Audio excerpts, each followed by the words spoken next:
این محصول یک عدد دوربین به همراه سرپیچ، پیچ و رولتلاک برای نصب سرپیچ و دفترچه راهنما موجوده. یکی از بیسیم‌ترین مدل‌های دوربین مداربسته، چون که برای نصب فقط به یک سرپیچ نیاز دارید. شما باید این قسمت رو به سرپیچ وصل کنید. لنز دوربین تو این قسمت قرار داره که کیفیت تصویر HD رو بهتون میده و تا 30 متر هم تشخیص چهره داره. همچنین مادون قرمز هم داره که از دید در شب پشتیبانی میکنه. حتی میتونید پروژکتورهای اطراف لنز رو روشن کنید تا دید در شب واضح‌تری داشته باشید. دوربین لامپی از کارت حافظه برای ذخیره‌سازی استفاده میکنه، به این صورت که 228 گیگ رم میخوره. اینجا جای رم و اینم جای ریست دوربین.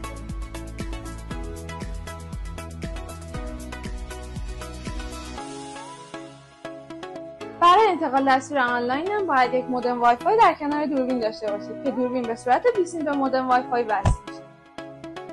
انتقال تصویر آنلاین به این صورته که شما هر جای دنیا باشید میتونید تصاویر فضای مورد نظر خودتون رو از طریق نرم افزار دوربین ببینید. نرم افزار دوربین لامپی چرخشی D380 پرو هستش که آموزش کامل نصب و راه‌اندازی این نرم افزار داخل سایت موجوده.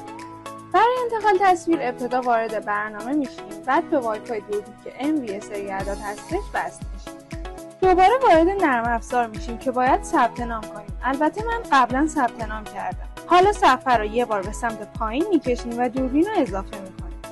الان به صورت مستقیم به دوربین وصل شدیم. از طریق این نرم افزار میتونید از قابلیت‌های مختلف دوربین استفاده کنید تا آموزش کامل کار با این قابلیت‌ها داخل ویدئوی D380 پرو توضیح داده شده. برای انتقال تصویر آنلاین از راه دور هم باید وارد تنظیمات بشید و گزینه تغییر اتصال اینترنت دستگاه و حالت ایستگاه وای فای بزنید و دوربین رو به وای فای خودتون وصل کنید. حالا میتونید از راه دور با اینترنت گوشی خودتون تصاویر دوربین رو ببینید. یکی از قابلیت‌های پیشرفته دوربین لامپی چرخشی تشخیص حرکته، یعنی هر حرکتی در محدوده دوربین انجام بشه برای شما آلارم ارسال میشه. دوربین لامپی با داشتن میکروفون و بلندگو از قابلیت ارتباط دو طرفه پشتیبانی میکنه.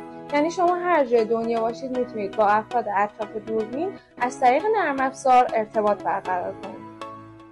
این دوربین از قابلیت چرخش هم پشتیبانی میکنه که تا 360 درجه به چپ و راست میچرخه و 90 درجه هم بالا و پایین میره. ممنونم که تا انتهای ویدیو همراه ما بودید. برای خرید این محصول میتونید به سایت دیجیویرا مراجعه کنید. برای نصب و راه اندازی هم میتونید با پشتیبانی دیجیویرا در ارتباط باشید که شمارش داخل سایت موجوده.